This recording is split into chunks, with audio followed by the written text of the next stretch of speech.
Majlak, everybody, also known as Hey Big Mike. How's everybody doing today? Thanks for having me on. What's up, chat? How you doing? Mike is dedicated in ways that I have even given up on trying to talk to the most openly insane people online, never letting go of the cause that he has. He has notes. Oh my God, you got notes on your phone. When I was a kid, there was a magazine on the end shelf of the register at the grocery store called the National Enquirer magazine. Yeah. The Bat Boy. The Bat Boy, like, is the president a gecko? You know, does Princess Diana drink baby's blood, right? Like, we have the evidence. And you would just walk past it. And if you ever saw someone reading that magazine, you would steer clear of that person, right? Yeah, but also, like, I think it was like, it's like fun. It's fun to consume this kind of like insane content as long as you know what it is. Like Alex Jones, for example, right? I've always maintained the position that Alex Jones was like a very charismatic figure who was very funny, very telegenic. But the problem is when people take Alex Jones seriously and start acting out on Alex Jones's desires. Sandy Hook was a false flag. It did not actually happen. These are crisis actors. Now, this was kind of the introduction for me into it. Living in Norwalk, Connecticut at the time, 24 minutes from Newtown, okay? And the world mourned, everyone mourned this terrible, tragic event together. One of the first, other than Columbine, one of the first big school shooter scenarios in the United States that got everyone's attention, especially because it dealt with such young children. When he went on and basically said that this was some sort of government false flag, that rubbed a lot of people the wrong way, and I was one of those people. I had people, we had Alex Jones on the show. We had Alex Jones on Impulsive. You did? It was a massive moment for us because YouTube was actually angry at us for doing that because he had just been deplatformed, and we could have a discussion about deplatforming and free speech if we want to do that. I got calls from people connected to Sandy Hook families like, hey, listen, we've never been in touch with someone who's going to have this guy in the room. If you punch him in the face on the show, we will wire you $100,000. And I didn't have money at the time. That seemed like a pretty good offer to me. And I told him that, and he said, punch me in the face then. Come on, punch me in the face. I think that around that time was when all of that fun, entertaining stuff became mainstream conversation. Now people's lives are in the balance as a result of these conversations, let's be honest. So Alex Jones is, I think, just one of the pioneers of this. Like, he's not the first guy to do this. He's definitely not going to be the last guy that does this. The problem with it is that Alex Jones or Alex Jonesian ways of thought are now so deeply embedded in mainstream conversation that we as a society have to basically sit there and take it kind of seriously to even address it. I mean, it's totally ridiculous, right? But I have a lot of thoughts on this. This is something I've talked about quite a bit. Like the idea of like how conspiracy theories manifest and how it becomes like permanently embedded in mainstream schools of thought is very damaging. But I think it's basically an indication that like our material conditions across the board are worsening. Not for, our material conditions, like we are doing fine, but like the broader American population certainly is not doing all right. Well, I think it affects our conditions as we are Americans. I mean, and by the way, people of this world, we are worldly citizens to an extent. We care about, deeply or in some way deeply care about the outcome of this planet. And when you see this current push to forego the necessity and the prerequisite that was once proof and evidence to support this storytelling, which affects people's lives dramatically, that needs to scare you. That has to and should scare you a little bit. Sure, they're aware, but over the past 2 weeks, Ryan Garcia, a actual boxer and influencer, by way of the number of people that he reaches, has made a number of very, very high profile and shocking claims about things he has seen and information about the elites that he has access to. Yeah. Some of which is true, by the way. Not for him, but some of the stuff, sorry. He didn't see it personally. But some of the things he's saying. And by the way, like, do we feel comfortable, me, you, and chat right now, to go forward the rest of the episode and say that Ryan Garcia was not at Bohemian Grove? He does not know who murdered Tupac. He was not brought into a blood oath at the Vatican. Are we comfortable saying that? Like, should we say... I don't believe that they tied him down and made him forcibly watch CSAM or CP in the way that he claimed. Right. So at Bohemian Grove. So you're saying maybe somewhere else, like at a Burger King. I don't know because I don't know if he has dealt with trauma like that in his life. I don't know that. But the place I have been at since day one, by the way, the same Ryan Garcia that came on our show, has been a flat earther for years, has been very susceptible to those type of theories. Yeah. As soon as I saw this start happening, just after this Tank loss and pre this Devin Haney fight, it was so apparent to me immediately that there was a breakdown in progress, either a breakdown or a ploy to sell the fight. So I immediately said, you know what? The reason I don't like this is going to be another incendiary rocket fuel device for this community to latch onto and say, okay, we've got another one. Yeah. Okay, we've got another proponent for this absolute. Now, to your point, Bohemian Grove, does it exist? Bohemian Grove, it does. It it's does, a real but it's not what conservatives make it out to be. How about this? There is no proof that it is what conservatives make it out to be. There's not even any reason to believe. No. We know what it is. Richard Nixon, very famous wiretapper who wiretapped himself all the time, talked about what it actually was in very clear terms. And it's kind of funny to think about with today's eyes, but he is right. That is exactly what Bohemian Grove is. It's Can like we a country. say what he called it? No, exact word. We can't say it, but he said it's a country club for old men to do gay.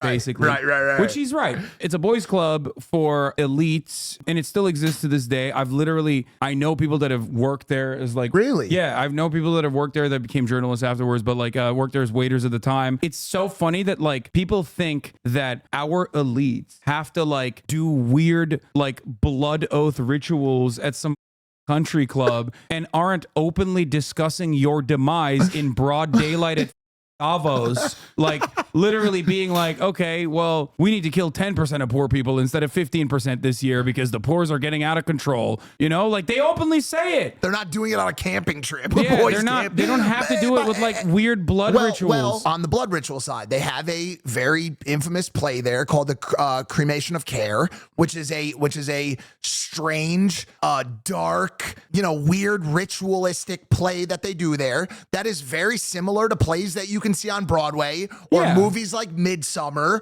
or anything that's in that type of fictional realm. Now, them doing that play has acted as the only evidence that these conspiracy theorists need to prove that this type of stuff is going on. They act like it's a real baby too, like which is insane. Like that's anyway. I know. So what you just did with the anyway, that is the direction we can take. We can take that direction. We can say, yo, you know what? These people are crazy. Like, let's be honest. And they hate when you say that. They hate when you say it. They're like, oh, you're just going to try to discredit me by calling me crazy. That's what I am going to do. Because you're acting insane. The you are saying is insane. Yeah. Normally that guy in the previous iterations of that guy existed atop of a soapbox at the metro station, and you could smell that guy and you could visualize what that guy looked like, and you could tell that guy was not mentally all there, and you could avoid listening to what he has to say and treat it with anything but like background noise, right? But now on the internet there are millions of that guy, and also they all have blue check marks and all of the other nuances that would allow you to suss out who this person is that you're talking to is now completely gone, because everyone can present themselves as like a reasonable orator online, and especially when there's like thousands of other versions of that guy liking that guy, validating what he's saying. Groupthink. You all of a sudden go, maybe that guy's saying some real.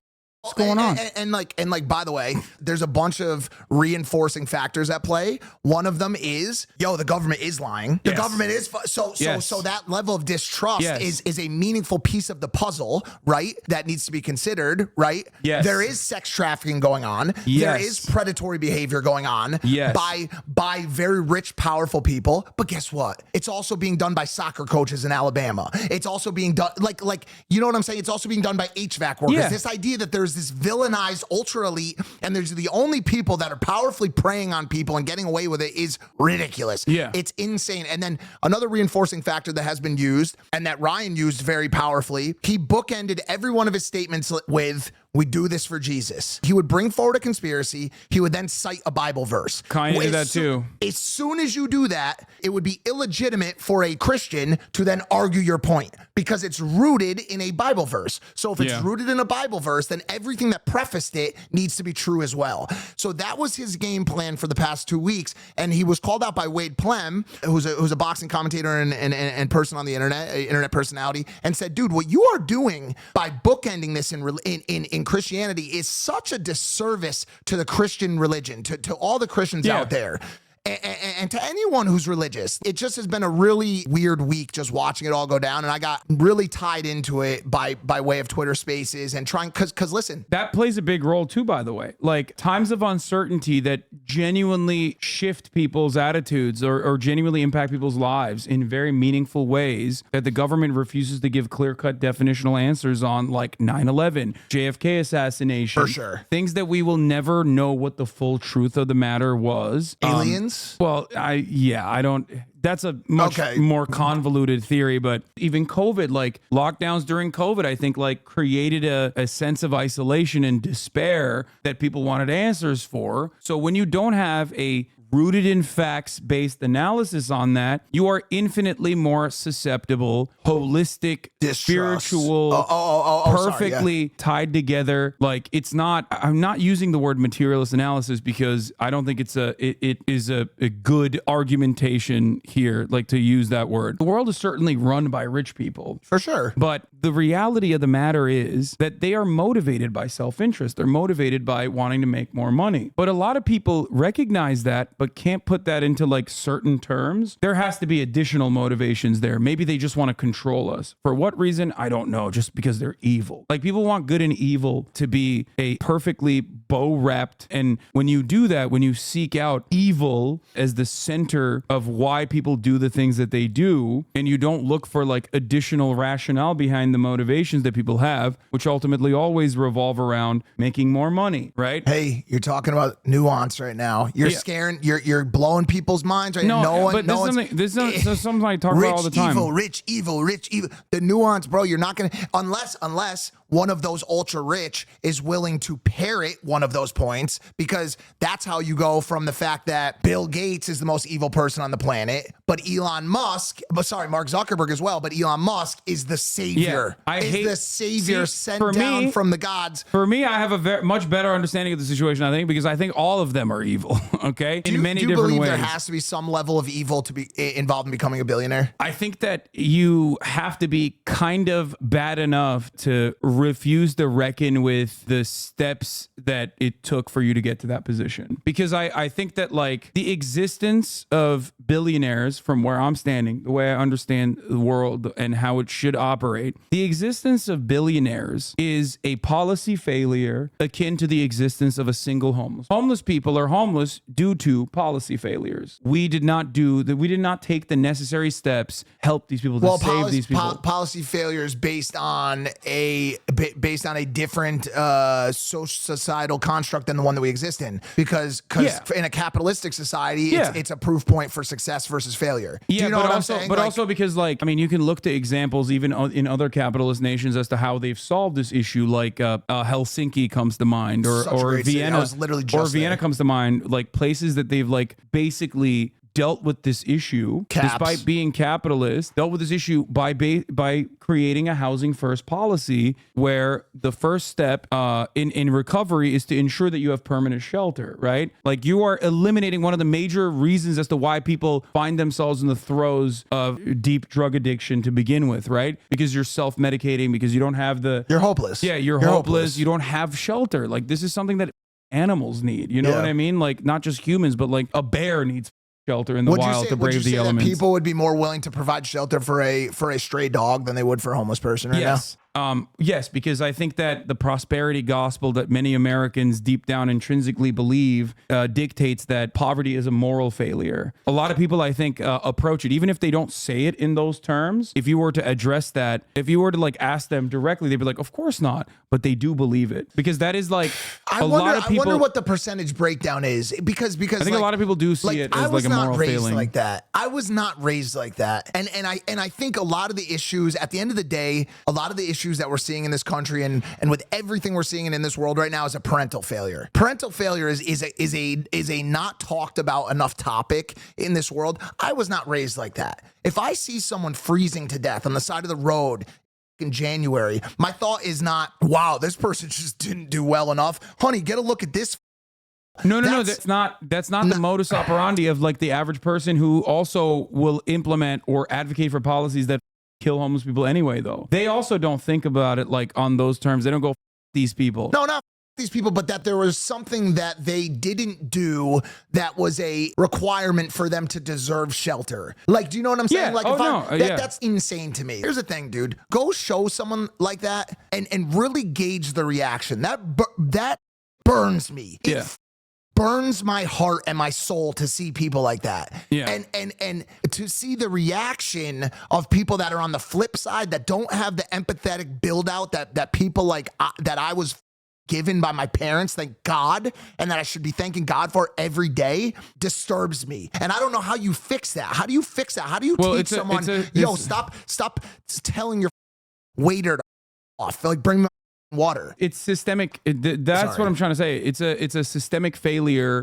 because of the way that we view capitalism as like the perfect design structure, and there's no alternative to it whatsoever. Obviously, I'm biased in a different direction, but even beyond that, I think like most average people would recognize that there are genuine severe issues in the economic organization that we exist under. What I was simply trying to say is that the media, for example, operates in a way where they also play the role of vilifying homeless people by constantly talking about like crime panic. Homeless people are doing crimes. They're all criminals. Crime. We have to deal with them. Deterrence mechanisms and not by like a lot of the many invisible homeless, as I like to call it, as a byproduct of like being priced out of the housing market, which is why they are homeless to begin with, but instead as like people who are just drug addicts, and that's also bad. If you're a drug addict, you're not sick. You made a bad choice. You made a bad choice. You personally made a bad choice. Yeah. You should be punished for it. Right. And it's very draconian. This is all a byproduct of like manufactured narratives that we have pushed over and over again for a century. America, in many ways, a proto-capitalist nation, pre-industrial revolution. Like America always was destined to be this like small business owner backed capitalist country that treats the Constitution as his Bible. Like not even like a real Christian religion or anything like that, but one that is a capitalist religion with Constitution being its Bible. Because of all of that, because of centuries of like this kind of reinforcement mechanism, this kind of propaganda developed, they've learned these positions and take it for granted as though it is like objectively the truth and even moral. They don't even think about it. And I think that's why a lot of people online, for example, turn around and think you're being actually fake and a grifter, or I'm being fake and a grifter when I say that all the time. No, homeless people shouldn't die.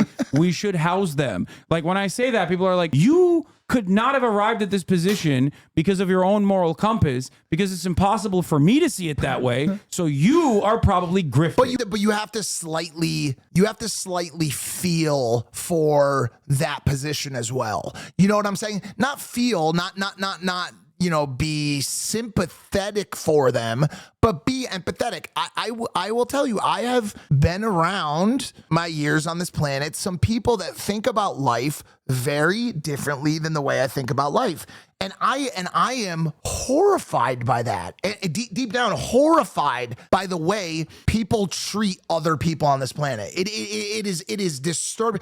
Maybe that's a character flaw of mine, but I like to put other people first. No, I like to consider other people's feelings when I consider my own pursuits in life. That comes from your own personal lived experiences of like being in the literal depths of society, like being in 100%. The worst rung of society. That's where that came from, and a lot of people don't have those experiences, and I mean it's kind of a good thing that a lot of people don't. I don't know if it is. I maybe you show people what it's like to be hopeless, to have nothing, to wait in 26-degree weather in the line for a methadone clinic because you're sick to your stomach, you're throwing up all over yourself, your family has written you off, you have felony court cases stacked against you, and your life is hopeless. You have nowhere to go except for a friend's couch in a basement where there's drugs everywhere, there's guns, there's violence. That is a very sad and real truth for a lot of people in this country. And by the way, God bless all the people that make it out of that that place in life, because I guarantee you,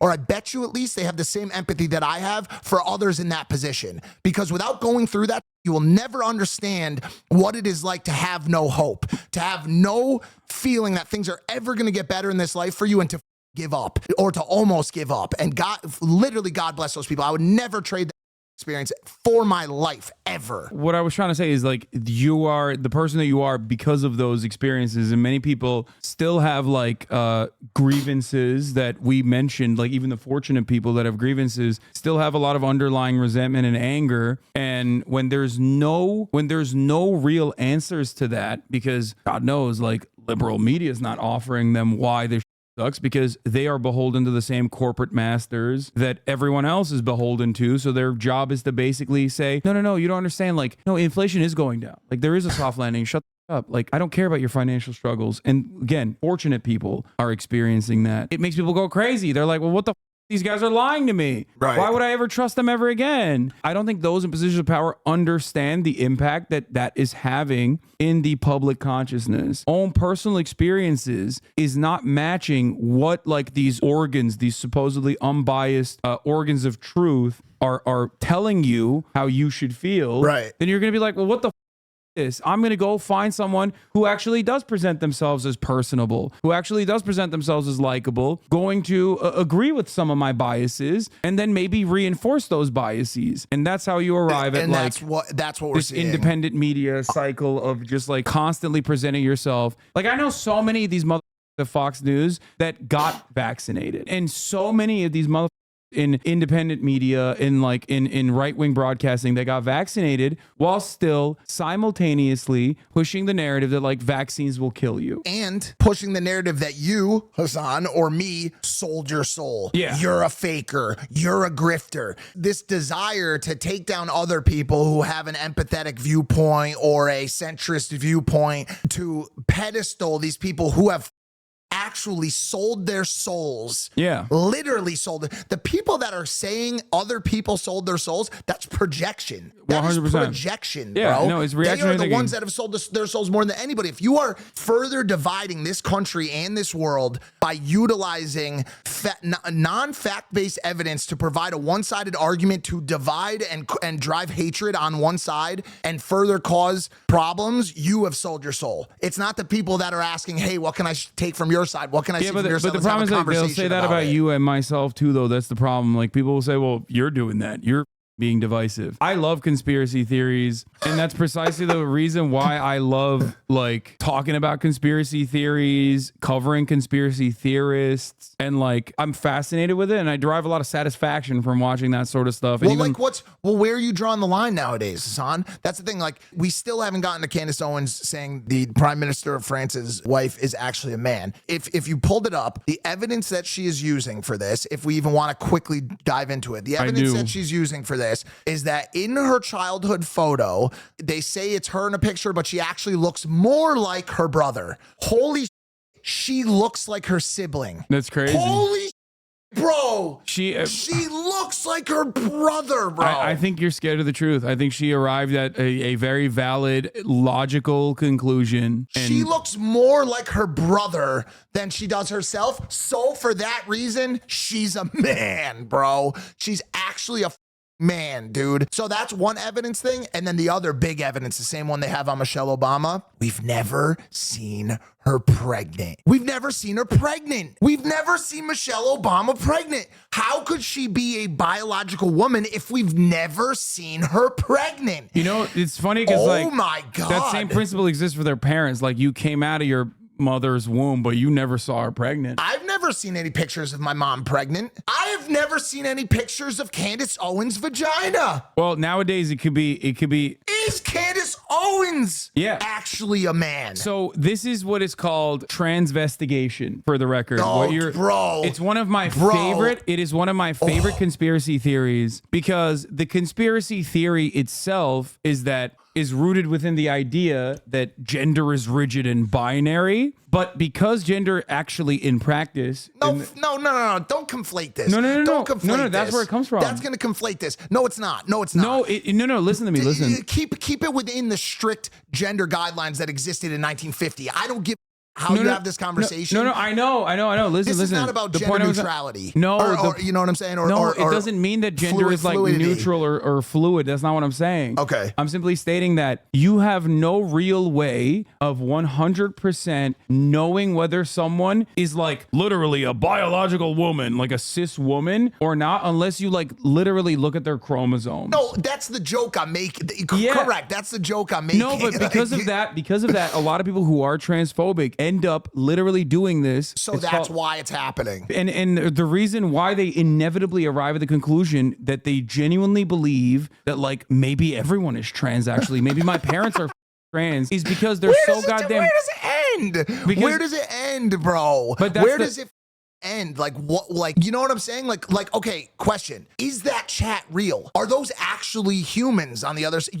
Are you real? Are you actually really a human? How do I know? How do I know? What you're describing is psychosis. Okay, but this is the world that no, because people delude themselves into psychosis because like they're so invested in a narrative and they like refuse to look at the facts of the matter, refuse to have an open mind, and then they literally end up being like a paranoid person who is unironically imagining things that don't exist in the real world. And if they were to just like sit back, scratch the surface, maybe re-examine the way that they understand an issue and be charitable, right, and look for nuance, they would be like, this is insane. So the evidence that we have been presented is that she looks more like her brother, which would mean she looked more like a boy in her youth, and that we don't have any other pictures of her leading up until became this prominent figure in France. So those are the two big evidence points. And this video did really well. I mean, Candace's video's got like 1-point-something million views. Of course it did, because people are insane. The funniest part about this story is this: what if it was true? What if this person was a trans woman? Nothing changes. Who gives a nothing changes? But that said, that's neither here nor there. No, well, yeah, but I guess technically you're right. I guess technically since the outcome does not have a meaning anyways, then it should slightly discount it is a good point. Yeah, it doesn't make any sense whatsoever. I made fun of this the other day. Then why are you talking about it? Okay, valid point. No, but that's the reason. That's the reason why they do it. That's the reason why they do it. No, maybe chat's right. Because chat, the reason why it's being brought up is because I saw this picture, I saw this whole thing. Chat, the reason why it's being brought up is because I have a fear that we are moving to a place, any kind of semblance of sensible conversation is being rooted out of society, and we are moving to a place where nothing can be talked about in any kind of beneficial or meaningful way. Everything is conflated. Everything is, like, who's the best basketball player of all time? Like, that used to be a Michael Jordan versus LeBron conversation. What if someone thinks that LeBron is a robot? Like, where does it end? It's ironic. You're talking about postmodernism, I guess, but like we live in a post-truth world where there's no like objective facts. Who's to say what is an objective reality? Like, you can't make that assessment. It is unknowable. So if we want to go there, are we a theoretically conversating nation now? Are you elevating people to some sort of Plato like conversation and bias where I don't have I only exist by way of what my five senses tell me? So I've never met Michelle Obama in person before, so I'm not willing to use directional evidence to believe the fact that she is actually a woman. Do you not remember my debate with Andrew Tate where I literally owned him on that when I was talking about the value of like science and empirical evidence over personal anecdotes? I knew that he wasn't a flat earther, so I asked him, do you think the earth is flat? He said no. And I was like, how do you know it's not flat? It feels flat. Like, and he's like, well, I have personal experiences. And I was like, oh yeah, did you like fly up to space and look down? You have no clue.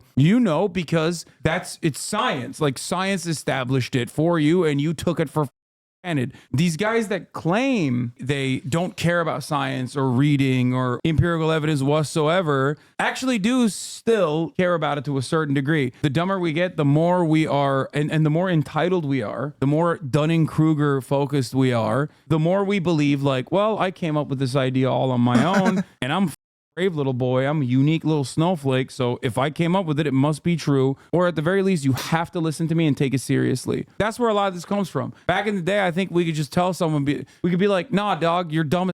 Shut the up and move on. Now you can't do that because everyone's social media account, and everyone was like, oh no, actually I came up with the real secret truth. No. You're an elitist. You don't believe it because you support, you're an elitist. Which, by the way, Elon Musk also supports it, but he's not an elitist. Bro, I can't. The richest guy on the planet agrees with me. No. He said some of the right things, so he's not an elitist. He's for the people. The richest guy on the planet agrees with me. Honestly, bro, when I started talking against Ryan Garcia and saying like, yo, bro, this dude needs to get help, and I care about Ryan Garcia, I want to see him get help, the entire internet was convinced that I was a handler, I was a handler. Hassan, what the is going on, bro? Who am I handling? What am I handling? Am I Logan Paul's? Am I his handler? Is that what it is? Yeah, you and Logan Paul are a part of the elite cabal, dude. That's what it is.